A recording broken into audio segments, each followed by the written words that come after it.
Producing music is amazing, but juggling a 9 to 5 and a music career? That can feel like an impossible game. You've got ideas, you've got skills, you want to grow, but the hours are limited and the journey can feel overwhelming. I'm Fredrik, aka Fredlight, and in this video I'm not gonna show you some secret formula to get instant traction, and I won't promise shortcuts to fame or streams. Instead, I want to talk about the bigger picture, your goals, your expectations, your mindset. The question is, how do you keep the joy of making music alive, even when nothing you do seems to bring you closer to your goals?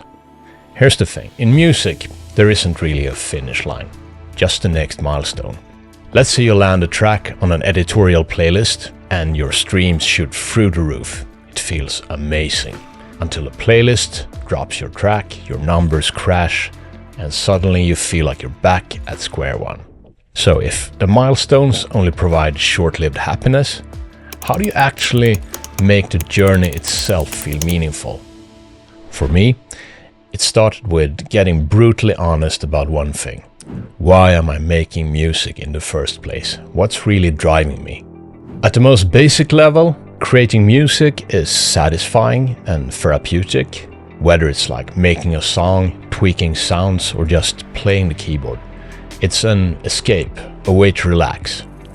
Then I still carry that secret childhood dream of making it big one day, and part of me wants to prove I'm good enough to myself and to anyone who doubted me along the way. And honestly, I just love the kick of putting something out there and seeing people vibing to it. Yeah. And that's the real point. These are the things that make showing up in the studio worth it, even when nothing else is moving. Things like making it big and showing the haters are more fuel for the fire than they are about actual tangible outcomes. So what about you? What's driving you? Once you figure that out, the next thing is to take a closer look at your goals. If everything goes your way, where will you end up? And who will you become? In short, what do you want? It's all too easy to put it like Freddie Mercury and shout, "I want it all!" But if you want your goals to actually guide you, you have to be way more specific. To give you a few examples, here are some of my goals in no particular order. I would like to break even on paid promotion like meta ads. I would like to make at least minimum wage from my own music and stuff related to that. I would very much like to become acknowledged as an established artist, and I would like to play live shows and release at least 12 songs per year. And lastly, I would like to reach and maintain at least 100k monthly listeners on Spotify. So at first glance, all of these goals look reasonable.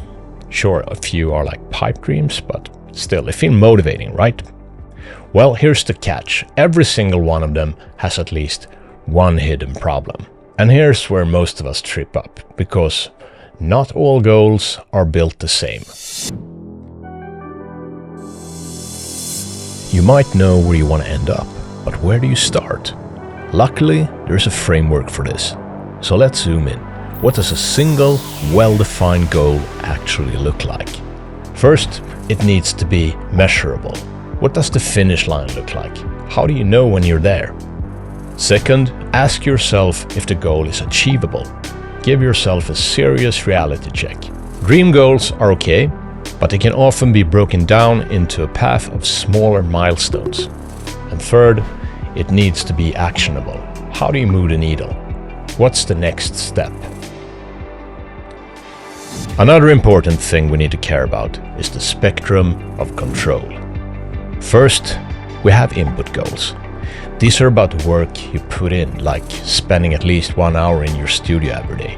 You might only sit there listening to that 8-bar loop you created yesterday, but you showed up. Goal accomplished. Then there's output goals. These are your measurable results, like turning that 8-bar loop into a full arrangement or producing a piece of content for your socials. And finally, we have outcome goals. These are about the results we actually care about, like getting traction, landing your song on a major playlist, or becoming famous. Notice the difference here. Input goals give you total control over success or failure. You just need to show up. Output goals are a little bit trickier, especially with creative work. Life happens and things might not play out according to your plan, but they're still mostly within your control. Outcome goals, on the other hand, are often dependent on other people's choices and circumstances beyond your control, like algorithms, timing, and luck. We can't force ourselves into an editorial playlist, let alone make people even listen to our latest track. So let's go back to my goals and take a closer look at becoming acknowledged as an established artist. First, it's an outcome goal, but more importantly, when does that actually happen? It's not measurable, so we'll never really know when we made it, let alone how to move the needle beyond pushing out new songs. But what if we break it down into getting a Wikipedia page and scoring a Meta-verified badge without paying for it? Both of these are largely about gaining publicity, so our goal now shifts towards scoring interviews and getting on podcasts. Both of these are still outcome goals though. They rely on other people deciding if we're worth the attention or not. So what do? Let's break it down further into output and input goals. One output goal could be to reach out to 10 journalists and podcasters every month, whereas our input goal could be spend at least 1 hour a day working on our pitch and brand story. We're still not really in control of the outcome we want, but we are definitely in a better place than just grinding out tracks and hoping for the best. The problem with most of my goals is that they live in that outcome bucket. If all our goals are outcome-based, we'll always feel like progress is out of our control, even if we have all the time in the world, which, let's be honest, none of us have, especially with a 9-to-5 job. And here's the catch. Even with the right kind of goals, there's still a challenge of ambition versus reality. How do you balance your dreams with the limited time and energy you actually have? It's easy to plan in theory. I'll spend at least 2 hours every night making music, promote every track and reach 10K streams in the first month.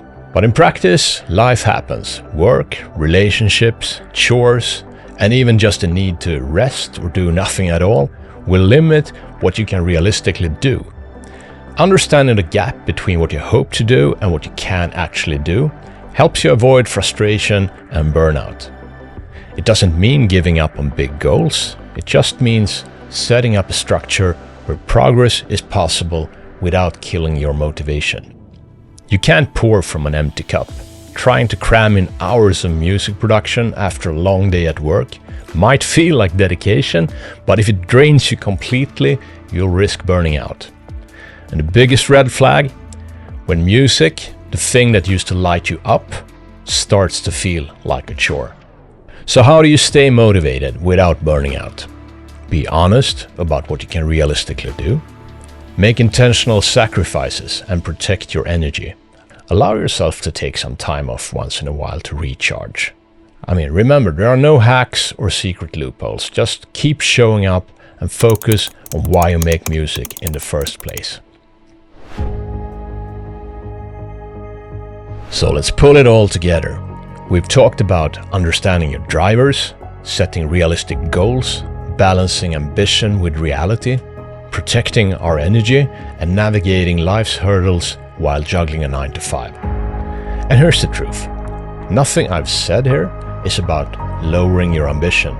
If your dream is to headline a festival, release on your favorite label, or make music your full-time job, keep that dream, protect it, and let it inspire you.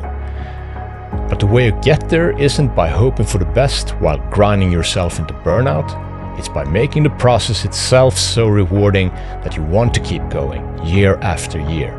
Because every late night session, every song you finish, every connection you make, they're not just tiny victories, they are the bricks that build a bigger picture. And with that mindset, the milestones you hit along the way won't be just fleeting wins, they will be the proof that you're moving forward. And when you enjoy the journey, those wins give you fuel instead of pressure. So, dream big, aim high. But don't forget, the best part of this whole thing is happening right now. In the late night sessions, the breakthroughs, the small wins, and the growth you feel along the way. Those are the moments that make the grind feel worth it and make you enjoy it every beat along the way. See you in the next one. Cheers.